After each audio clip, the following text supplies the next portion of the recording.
How to change GoDaddy Nameservers. You can change GoDaddy Nameservers to point your domain to another hosting provider or DNS management service. Follow these steps to update your domain's nameservers. Step 1. Log in to your GoDaddy account. Visit GoDaddy.com. Click Sign In and enter your username and password. Step 2. Access domain management. On the dashboard, navigate to My Products. Under Domains, find the domain you want to update. Click Manage next to the domain name.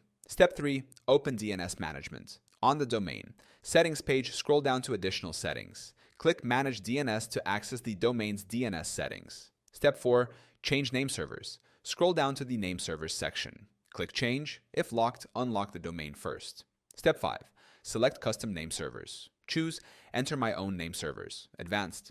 Enter the primary and secondary nameservers provided by your hosting provider, e.g. ns1.example.com, ns2.example.com. Step 6. Save changes. Click Save to apply the new nameserver settings.